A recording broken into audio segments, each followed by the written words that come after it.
Hello friends, लीजिए मैं आ गई आपके सामने 2025 यूपी पीसीएस की जीत हासिल करने के लिए।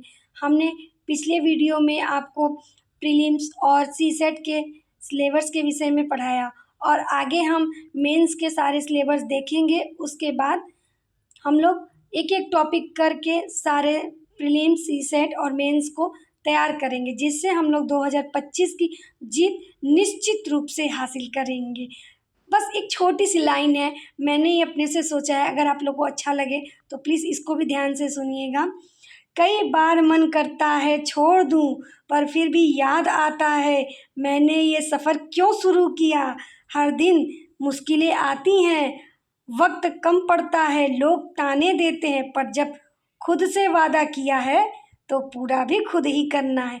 लाख मुश्किलें आए, लाख समस्या आए, हमें आगे चलना है और अपने ख्वाब को पूरा करना है, क्योंकि ये हमारे ख्वाब हैं और इसको हमको पूरा करना है, किसी और को नहीं। तो मेहनत तो करनी पड़ेगी। तो चला जाए, आगे का सफ़र शुरू किया जाए, मेंस के सारे टॉपिक पढ़ा जाए। जैसे कि मुख्य परीक्षा में 8 पेपर होते हैं, आप सभी को पता है, जिसमें हिंदी और निबंध ये दोनों 150 अंक का होता है और जो बाकी 6 पेपर होते हैं सामान्य अध्ययन से 6 तक, वो होते हैं 200 अंक के, जिसके समय होते हैं 3 घंटे होते हैं ना दोस्तों। तो ये सब भी जानकारी हमें रखना बेहद ज़रूरी है, क्योंकि अगर हम सब चीज़ को समझ नहीं पाएंगे तो आगे हमको प्रॉब्लम होगी। तो पहले हम लोग शुरुआत करते हैं मुख्य परीक्षा पाठ्यक्रम सामान्य हिंदी से, जिसमें दिए गए टॉपिक इस प्रकार हैं। दिए हुए गद्य खंड का अबोध एवं प्रश्नोत्तर, संप्रेषण, सरकारी एवं अर्ध सरकारी पत्र लेखन, तार लेखन, कार्यालय आदेश, अधिसूचना, परिपत्र, शब्द ज्ञान एवं प्रयोग, उपसर्ग एवं प्रत्यय, विलोम शब्द, वाक्यांश के लिए एक शब्द, वर्तनी एवं वाक्य शुद्धि, लोकोक्तियाँ एवं मुहावरे।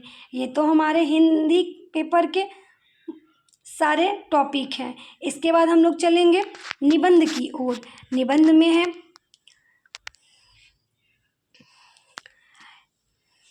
इसमें मुख्य तीन तरह से पूछे जाते हैं प्रश्न। देखिए, निबंध के प्रश्न पत्र में 3 खंड होंगे। प्रत्येक खंड से एक एक विषय 700 शब्दों में निबंध लिखना होगा। प्रत्येक खंड 50-50 अंकों का होगा। तीनों खंडों में निम्नलिखित विषयों पर आधारित निबंध के प्रश्न होंगे, जो इस प्रकार है। खंड 1 क में साहित्य और संस्कृति, और दूसरा उसमें है सामाजिक क्षेत्र, तीसरा है राजनीतिक क्षेत्र। खंड ख में विज्ञान, पर्यावरण और प्रौद्योगिकी, आर्थिक क्षेत्र, कृषि, उद्योग एवं व्यापार। खंड ग में राष्ट्रीय एवं अंतर्राष्ट्रीय घटनाक्रम, प्राकृतिक आपदाएं, भूस्खलन, भूकंप, बाढ़, सूखा आदि, राष्ट्रीय विकास योजनाएं एवं परियोजनाएं। इन्हीं में से सारे पूछे जाए। अब हम लोग चलते हैं सामान्य अध्ययन प्रश्न पत्र 1 पे, जिसका पहला टॉपिक है भारतीय संस्कृति के इतिहास में प्राचीन काल से आधुनिक काल तक के कला, रूप, साहित्य, वास्तुकला के महत्वपूर्ण पहलू होंगे। दूसरा है आधुनिक भारतीय इतिहास 1757 ईस्वी से 1947 ईस्वी तक, महत्वपूर्ण घटनाएं, व्यक्तित्व एवं समस्याएं इत्यादि। तीसरा टॉपिक इसका है स्वतंत्रता संग्राम, इसके विभिन्न चरण और देश के विभिन्न भागों से इसमें अपना योगदान देने वाले महत्वपूर्ण व्यक्ति, उनका योगदान। चौथा टॉपिक है स्वतंत्रता के पश्चात देश के अंदर एकीकरण और पुनर्गठन 1965 ईस्वी तक।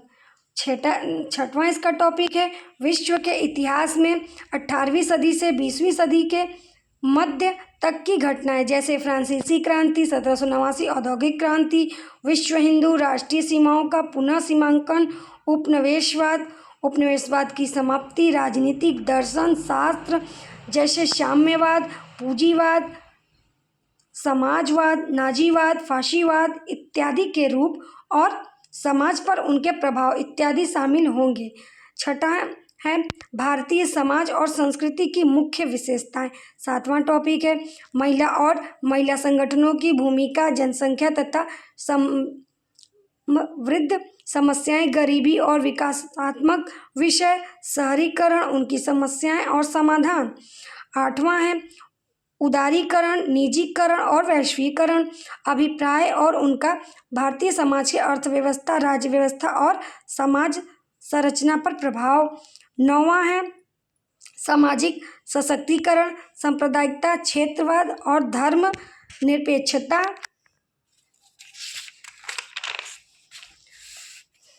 10वां टॉपिक है विश्व के प्रमुख प्राकृतिक संसाधनों का वितरण, जल, मिट्टियाँ एवं वन। दक्षिण पूर्व एशिया में भारत के विशेष संदर्भ में। भौतिक भूगोल की प्रमुख विशेषताएं, भूकंप, सुनामी, ज्वालामुखी क्रियाएं, चक्रवात, समुद्री जल धाराएं, पवन एवं हिम सरिताएं।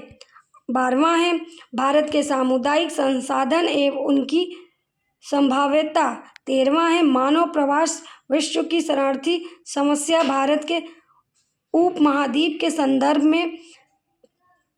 14वां है सीमांत तथा सीमाएं, भारत उपमहाद्वीप के संदर्भ में। 15वां है जनसंख्या, अधिवास, प्रकार एवं प्रतिरूप, नगरीकरण, स्मार्ट नगर एवं स्मार्ट ग्राम। अब हम चलते हैं सामान्य अध्ययन प्रश्न पत्र 2 पे, जिसमें है कि पहला टॉपिक है भारतीय संविधान, ऐतिहासिक विकास, विशेषताएं, संशोधन, महत्वपूर्ण प्रावधान तथा आधारभूत संरचना। संविधान के आधारभूत प्रावधानों का विकास में उच्चतम न्यायालय की भूमिका। दूसरा टॉपिक है संघ एवं राज्यों के कार्य तथा उत्तरदायित्व, संघीय ढांचे से संबंधित विषय एवं चुनौतियां, स्थानीय स्तर पर शक्तियों और वित्त का हस्तांतरण और उनकी चुनौतियां। तीसरा टॉपिक है केंद्र राज्य वित्तीय संबंधों में वित्त का उपयोग की भूमिका। चौथा है शक्तियों का पृथक्करण, विवाद निवारण तथा संस्थाएं, वैकल्पिक विवाद निवारण तंत्रों का उदय एवं उनका प्रयोग। 5वां है भारतीय संवैधानिक योजना की अन्य प्रमुख लोकतांत्रिक देशों के साथ तुलना। 6वां है संसद और राज्य की विधायिका संरचना, कार्य और संचालन शक्तियाँ एवं विशेषाधिकार तथा संबंधित विषय। 7वां है कार्यपालिका और न्यायपालिका की संरचना, संगठन और कार्य, सरकार के मंत्रालय एवं विभाग, प्रभावक समूह और औपचारिक अनौपचारिक संघ तथा शासन प्रणाली में उनकी भूमिका। जनहित वाद, VPIL।